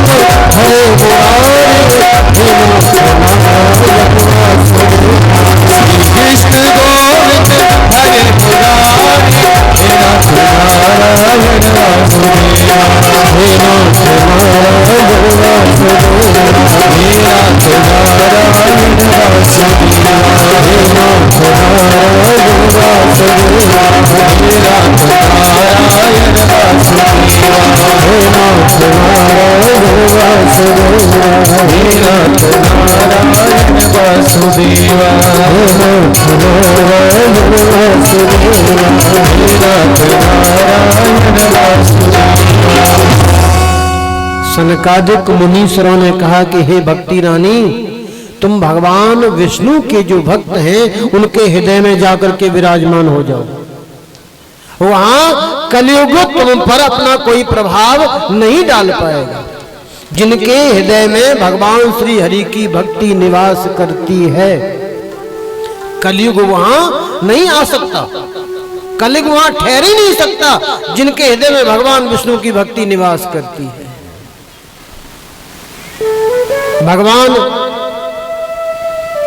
भक्ति की डोरी में बंद करके अपना परम धाम छोड़ करके भक्त के हृदय में आकर के बस जाते हैं, निवास करने लग जाते हैं और अपने भक्त की रक्षा करने लग जाते हैं। सनकादिक मुनीश्वरों की आज्ञा पाते ही भक्ति रानी भगवत भक्तों के हृदय में जाकर के विराजमान हो गई। तब नारद जी ने प्रश्न किया कि किस इस कथा सप्ताह यज्ञ से कलयुग में और कौन कौन लोग पवित्र हो जाते हैं। सनकादिक मुनीश्वरों ने कहना आरंभ किया, ये मानवा पाप कृतस्तु सर्वदा सदा दुराचाररता विमार्गगाः कुटिलाश्च कामिनः क्रोधाग्निदग्धः कुटिलाश्च कामिनः सप्ताहयज्ञेन कलौ पुनन्ति ते। जो लोग सदा तरह तरह के पाप किया करते हैं, निरंतर दुराचार में ही तत्पर रहते हैं, सदैव उल्टे मार्गों से ही चलते हैं, जो क्रोधाग्नि से जलते रहने वाले कुटिल हैं, काम परायण हैं, वे सभी इस कलयुग में सप्ताह यज्ञ से पवित्र हो जाते हैं। इस विषय में एक प्राचीन इतिहास हम आपको सुनाते हैं सनत जी। पूर्व काल में तुंगभद्रा नदी के किनारे एक आत्मदेव नामक ब्राह्मण रहते थे। बहुत ही श्रेष्ठ ब्राह्मण हैं, वेदों को जानने वाले वेदज्ञ ब्राह्मण हैं, कर्मकांडी ब्राह्मण हैं, संध्या करने वाले ब्राह्मण हैं।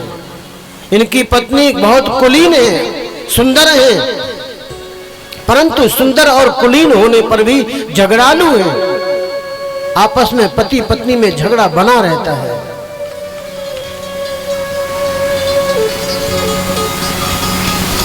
कोई संतान इनके नहीं थी। ये प्रारब्ध है कि कोई संतान इनके नहीं थी। इन्होंने बहुत उपाय किए। ये घर में तुलसी लगाते हैं, तुलसी सूख जाती है। गाय को पालते हैं, गाय बांझ रह जाती है। घर में कोई वृक्ष लगाते हैं, उस पर फल नहीं आते। दूसरा कोई वृक्ष लगाते हैं, उस पर फूल नहीं आते। ऐसा दुर्भाग्य इनका है। वेदज्ञ तो थे ही, विचार इनके हृदय में होता है कि मैं बड़ा अभागा हूं, मेरे कोई संतान नहीं है। तुलसी सूख जाती है, गाय बांझ हो जाती है, वृक्ष पर फल नहीं आते, फूल नहीं आते। अरे मैं जब ऐसा अभागा हूं तो इस जीवन को रखने से क्या लाभ है? पत्नी भी मिली तो झगड़ा लूं, प्रतिदिन झगड़ा करती रहती है। एक दिन किसी तालाब के किनारे जाकर के बैठ गए और रोने लगे हैं कि मैं इस तालाब में, सरोवर में कूद करके अपने प्राण त्याग दूंगा। भगवान का स्मरण करने लगे हैं, भगवान आज मैं अपने प्राणों को त्याग दूंगा। तो भगवान एक संत का वेश धारण करके ब्राह्मण देवता के पास में आए। देखा कोई संत है तो हाथ जोड़ करके प्रणाम किया और रोने लगे। संत जी ने कहा, ब्राह्मण देवता रोते क्यों? पूरा हाल श्रवण करा दिया, सुना दिया। संत जी ने कहा, ब्राह्मण देवता क्यों रो रहे हो पुत्र के लिए? हैं? तुम भगवान को अपना पुत्र मान लो ना। राजा सगर के 60,000 पुत्र थे, लेकिन सगर का उद्धार नहीं कर पाए थे। राजा अंग को संतान के कारण कितना दुख भोगना पड़ा था।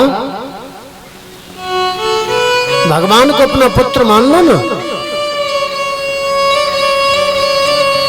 मैं निज भक्तन हाथ बिकाऊं, मैं तो अपने भक्तों के हाथ में बिकने को तैयार रहता हूं।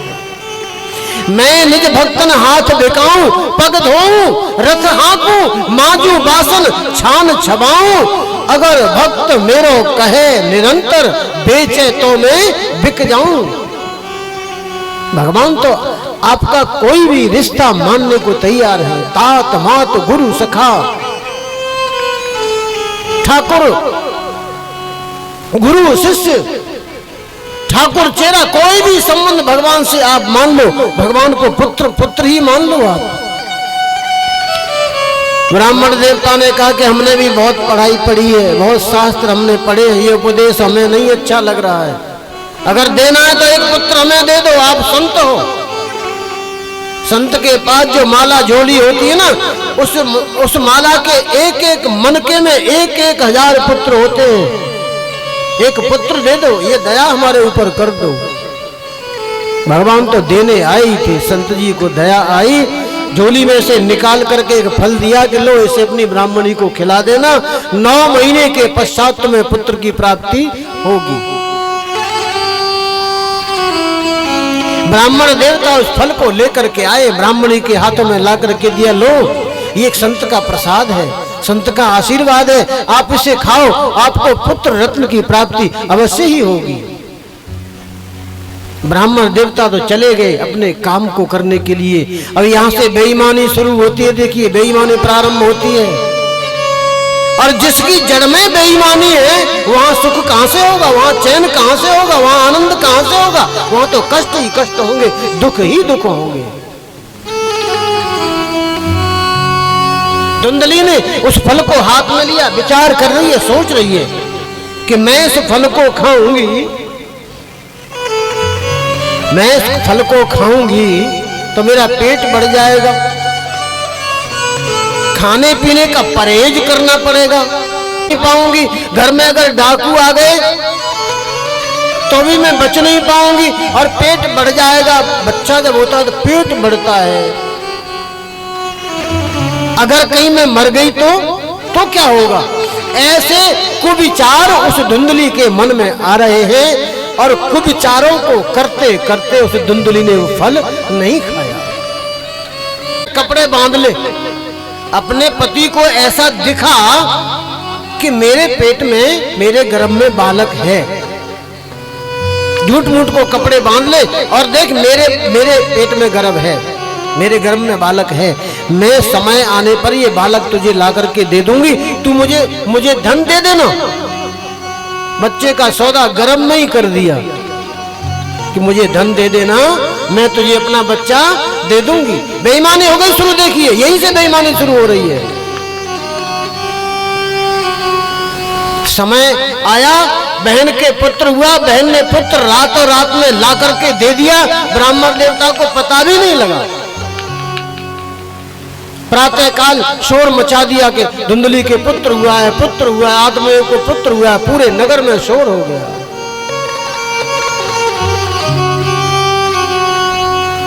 ठीक 3 महीने के पश्चात जो फल था वो गाय को खिला दिया गया था।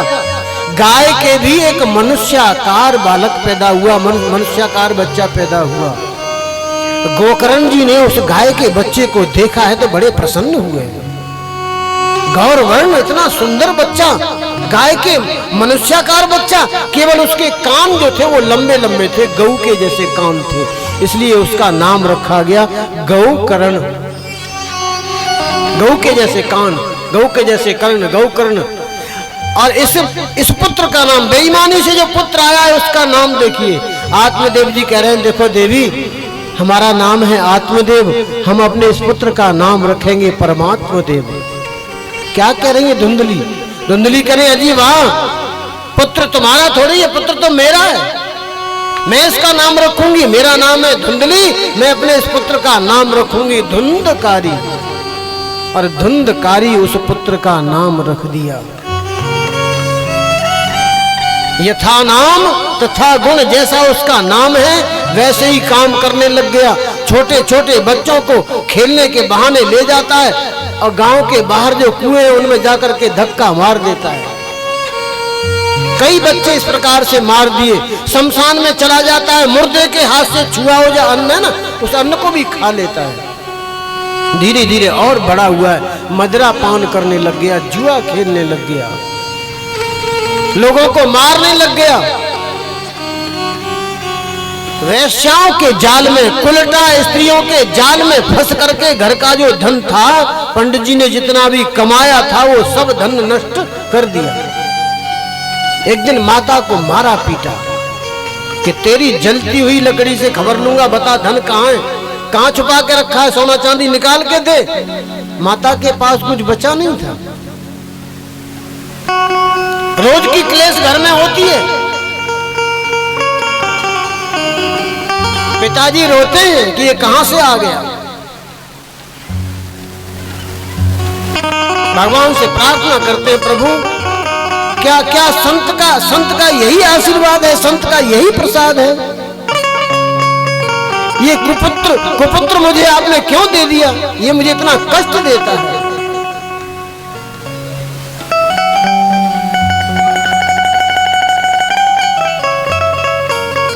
गोकर्ण जी ने पिताजी से कहा, पिताजी आप इस संसार को कहते हो ये मैं, ये शरीर मेरा, ये संसार मेरा, इसको आप मैं मानना छोड़ दो। ये आपका नहीं है, ये शरीर आपका नहीं है, ये संसार आपका नहीं है। देहे स्थे मांस रुधिरे अभिमतिम त्यजत्तुम। पिताजी ये देह तो हड्डी और मांस का बना हुआ एक पिंड है, इसे आप मैं मानना छोड़ दो। इसकी संसार की किसी भी वस्तु में स्थायी राग मत करो, ये तो क्षणभंगुर है, पता नहीं कब इसका अंत हो जाएगा। एकमात्र वैराग्य रस के रसिक हो जाओ पिताजी। हृदय से वैराग्य धारण कर लो, हृदय में वैराग्य के रसिक होकर के भगवान की भक्ति में लग जाओ, तब तुम्हारा कल्याण होगा। इस प्रकार पुत्र गोकर्ण की वाणी से प्रभावित होकर के आत्मदेव जी ने घर छोड़ दिया और वन में जाकर के भगवान का भजन करने लगे हैं। और भागवत के 10वें स्कंद का पाठ करते करते भगवान श्री कृष्णचंद्र को प्राप्त किया। बोलिए श्रीमद् भागवत महापुराण की। माता को एक दिन की मृत्यु हो गई तो गोकर्ण जी तीर्थ यात्रा को चले जाते हैं। यह धुंधकारी 5 कुलटा स्त्रियों को लेकर के घर में रहता है। चोरी करने लग गया, चोरी करके धन लाता है, उससे बच्चों पर खर्च कर देता है, कुलटा स्त्रियों पर खर्च कर देता है। एक दिन बहुत सा धन चुरा करके लाया किसी राजा के यहाँ से, लाकर के घर में रख दिया। उन स्त्रियों ने मन में विचार किया कि आज तो यह किसी राजा के यहाँ से चोरी करके लाया है, ये अवश्य पकड़ा जाएगा, इसको मृत्युदंड होगा और ये धन भी चला जाएगा, इसलिए धन की रक्षा, इसको तो मरना ही है, धन की रक्षा करो। उन कुलटा स्त्रियों ने तड़पा तड़पा करके धुंधकारी को मारा। अंगारे अंगारे डाल डाल करके बांध करके रस्सी से चारपाई पर तब उसको मारा। अधोगति।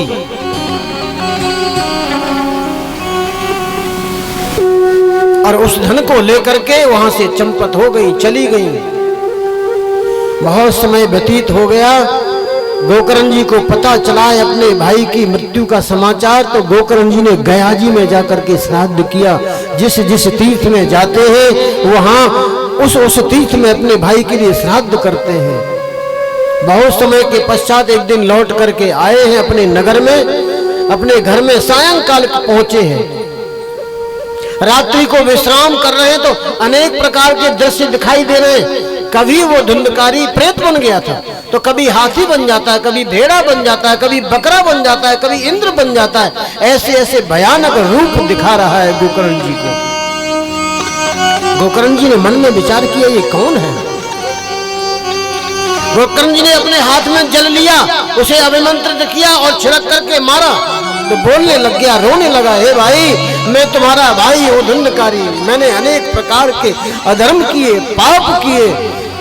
हे भाई, अब मैं इस प्रेत योनि में पड़ करके बहुत कष्ट भोग रहा हूँ। आप मेरी रक्षा करो ना, इस प्रेत योनि से मुझे छुड़ाओ ना। आप तो धर्मज्ञ हो, प्रतापवान हो, ज्ञानवान हो, वेदज्ञ हो। आप कोई उपाय सोच करके, मेरी मुक्ति का कोई उपाय सोच करके मुझे इस योनि से छुड़ाओ ना। गोकर्ण जी ने मन में विचार किया, कोई उपाय नहीं सूझा। प्रातः काल हुआ। प्रातः काल गांव के जो बुजुर्ग लोग थे, हर गांव में कुछ बुजुर्ग लोग होते हैं जो बहुत ही समझदार होते हैं, गुणी होते हैं, गुणवान होते हैं। उन गुणवान बुजुर्गों से जाकर के गोकर्ण जी मिले हैं, पूरा प्रसंग सुनाया, कोई उपाय नहीं सूझा। अपने तपोबल से गोकर्ण जी ने भगवान सूर्य की गति को रोक दिया। हे सूर्य भगवान, मेरे भाई की मुक्ति का उपाय क्या है? मेरे भाई की मुक्ति का उपाय बताइए। सूर्य देव ने दूर से ही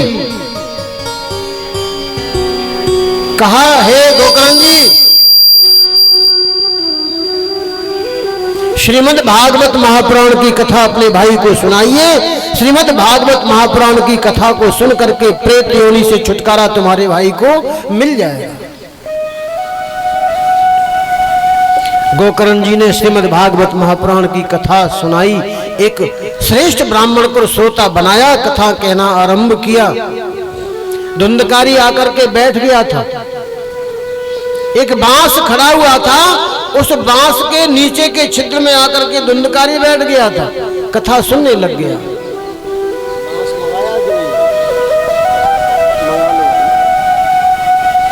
सुनने लग गया कथा। 7 दिन की कथा सुनी और एक एक करके नीचे के छिद्र में था तो 7 गांठों को फोड़ता चला गया। 7 दिन में 7 गांठों को फोड़ करके ऊपर से बड़ा ही दिव्य रूप धारण करके, किरीट और मुकुट पहने हुए, सुंदर वस्त्राभूषण धारण किए हुए धुंधकारी प्रकट हुआ। ऊपर से विमान आए हैं गौलोक से। भगवान के पार्षदों ने कहा, आइए इस विमान में प्रवेश कीजिए। धुंधकारी ने उस विमान में प्रवेश किया और गौलोक धाम के लिए प्रस्थान किया।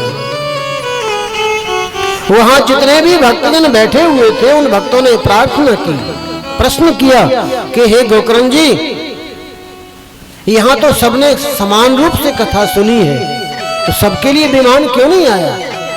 गोकर्ण जी ने कहा कि कथा तो सबने समान रूप से सुनी है, परंतु इसके जैसा मनन किसी ने नहीं किया। ज्यादा कष्ट जिसको होता है ना, वही मनन करता है, वही चिंतन करता है। उसको ज्यादा कष्ट था, प्रेत योनि में कष्ट भोग रहा था, इसलिए उसने मनन किया, चिंतन किया, कथा को सुनना, सुन करके घर जा करके चिंतन करना, मनन करना कि आज हम क्या सुन करके आए हैं, कौन सी कथा हमने सुनी, इस कथा का तात्पर्य क्या है, इस कथा का मतलब क्या है, ये श्री सुखदेव जी या सूत जी महाराज कथा क्यों सुना रहे हैं, इस कथा का कारण क्या है, इसका मनन करना चाहिए, चिंतन करना चाहिए घर जाकर। आप लोग भी अगर मनन करोगे, चिंतन करोगे तो आप लोगों के लिए भी बैकुंठ से विमानों की भीड़ चली आएगी। गोकर्ण जी ने दोबारा से फिर कथा कही है। कथा की समाप्ति पर अनेकों विमानों के साथ में भगवान नारायण स्वयं आए हैं और आकर के कहा है कि हम आपकी इस कथा से बहुत प्रसन्न हैं। जितने भी भक्त हैं आ जाओ, सब विमानों में चढ़ जाओ और सब गौलोक धाम की यात्रा करो, वैकुंठ लोक की यात्रा करो। और गोकर्ण जी आ जाओ, आपको तो मैं अपने हृदय से लगा लेता हूं। गोकर्ण जी को भगवान ने अपने हृदय से लगाया और सारे भक्तों को लेकर के वैकुंठ के लिए प्रस्थान किया भगवान श्री नारायण ने। बोलिए नारायण भगवान की जय। श्रीमद् भागवत महापुराण की जय। श्रीमद् भागवत महापुराण का महात्म्य के अंत में कहा गया है कि कथा कैसे सुननी चाहिए।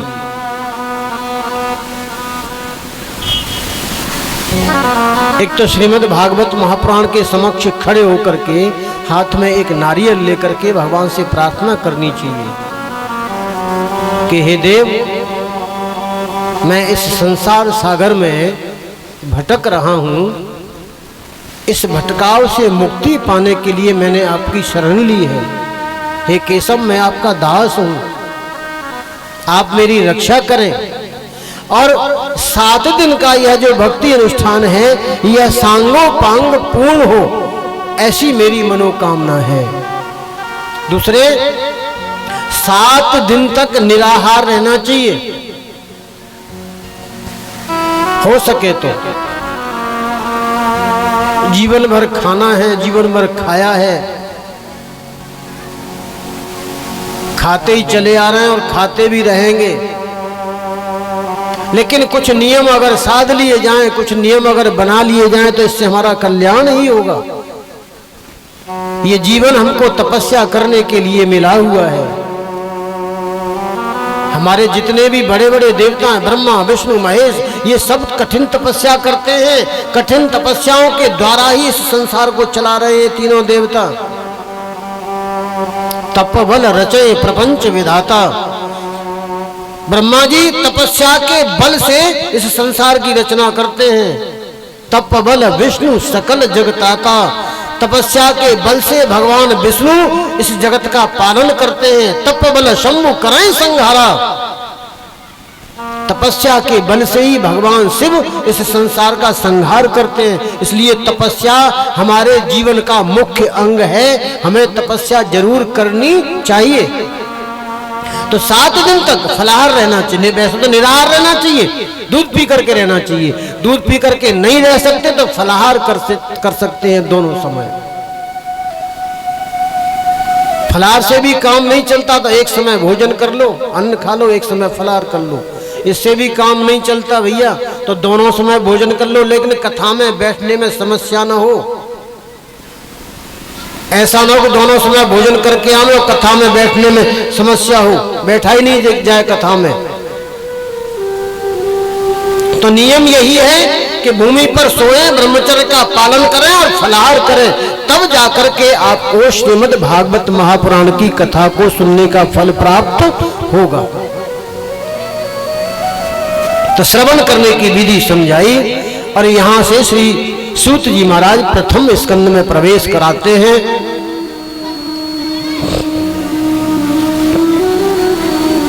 देखिए, कथा करावेंगे, कथा हम कथा करावेंगे।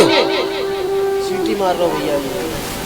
ऐसा जो हमें दिखाई नहीं देती है, अदृश्य है, दृश्य नहीं है, दिखाई नहीं देती है, अदृश्य शक्तियां विचरण कर रही हैं और भगवान की आज्ञा का पालन करती हैं। भगवान जिस जिसको जैसा आदेश देते हैं ना, उसका पालन करती हैं वो शक्तियां।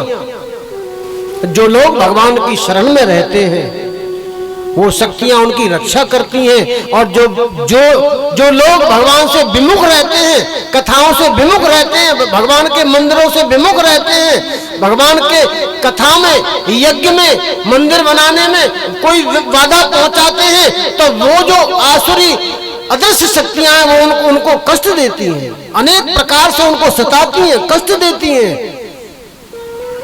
ये वायुमंडल में अदृश्य शक्तियां घूम रही हैं, तो सब लोग तपस्या करो। देखिए, धर्म के साथ विज्ञान है, लेकिन जहां विज्ञान समाप्त होता है ना, वहां से हमारा अध्यात्म प्रारंभ होता है। आज पूरा विश्व भारत को अध्यात्म गुरु क्यों मान रहा है? सारे ग्रहों की मात्राएं कि दूसरे में रोगों का प्रवेश हो जाता है। हाथ जोड़ करके प्रणाम करना चाहिए।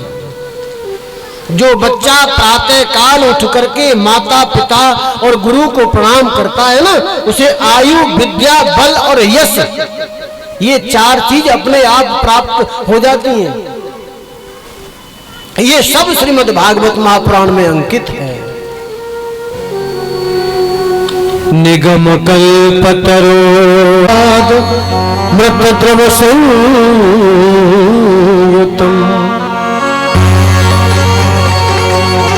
पिबत भागवतम्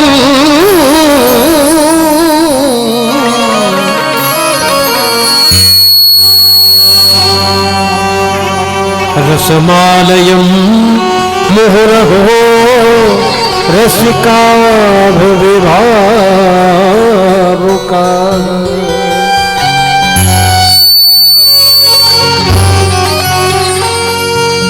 श्रीमद् भागवत क्या है?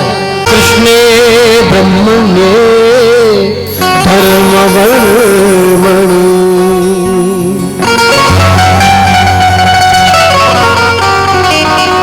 स्वाम काष्ठा मधुनोपेते धर्महतं शरणं गतः। गमन कर गए, उनके जाने के पश्चात अब धर्म किसकी शरण में चला गया है? ये 6 प्रश्न सौनक जी ने श्री सूत जी महाराज से किए हैं, और उन 6 प्रश्नों का ही उत्तर पूरा श्रीमद् भागवत महापुराण है।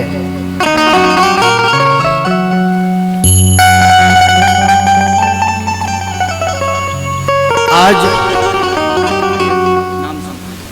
आरती गाओ, तेरी आरती गाओ, ओ बागे में हरि तेरी आरती गाओ, हे गिरधर तेरी आरती गाओ, गिरधर तेरी आरती गाओ, हे गिरधर तेरी आरती गाओ, बागे में हरि तेरी आरती गाओ, हे गिरधर तेरी आरती गाओ। मोर मुकुट तेरी शीश पे सोहे, प्यारी मुरलिया मेरो मन मोहे। मोर मुकुट तेरे शीश पे सोहे, प्यारी मुरली मेरो मन मोहे। मोर मुकुट तेरे शीश पे सोहे, प्यारी मुरली मेरो मन मोहे। मोर मुकुट तेरे शीश पे सोहे, प्यारी मुरली मेरो मन मोहे। होया छलवे बलिहारी जाओ, या छलवे बलिहारी में जाओ, सीता के लाला तेरी आरती गाओ, बाग में हरी तेरी आरती गाओ, यशोदा के लाला तेरी आरती गाओ, कुंज में हरी तेरी आरती गाओ।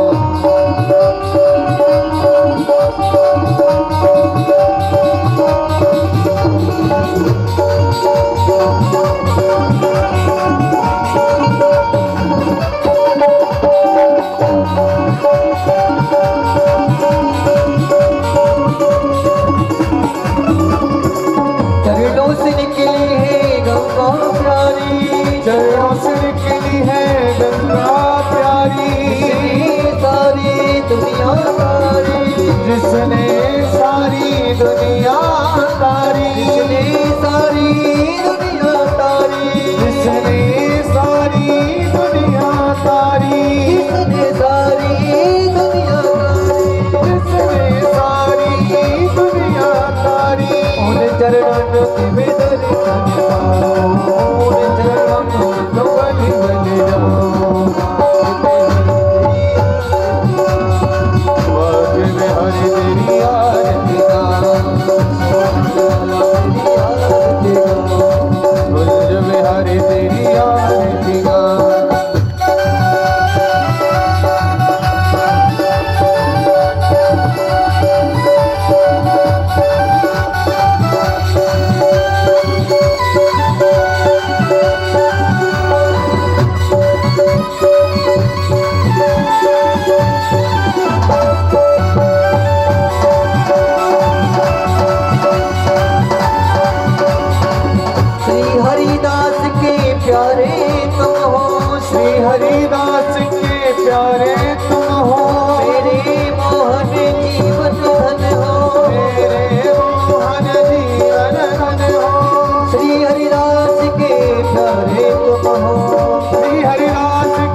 तेरी आरती गाऊं।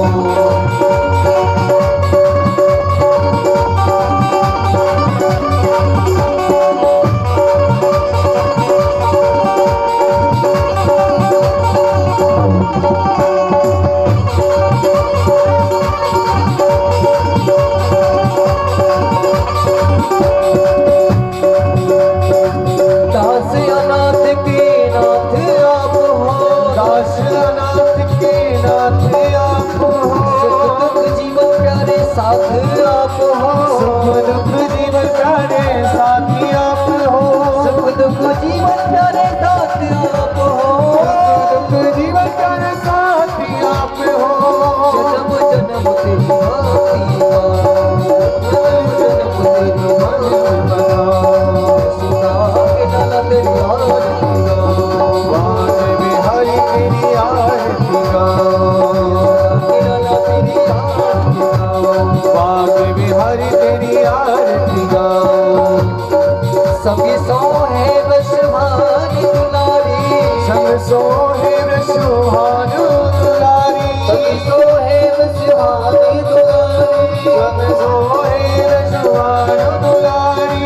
ललिता दिख सब सखियां प्यारी, ललिता दिख सब सखियां प्यारी, ललिता दिख सब सखियां प्यारी, ललिता दिख सब सखियां प्यारी। पास सदा वृंदावन पाओ, पास सदा वृंदावन पाओ, पास सदा वृंदावन पाओ, पास सदा वृंदावन पाओ। बाके बिहारी तेरी आरती गाऊं, बाके बिहारी तेरी आरती गाऊं,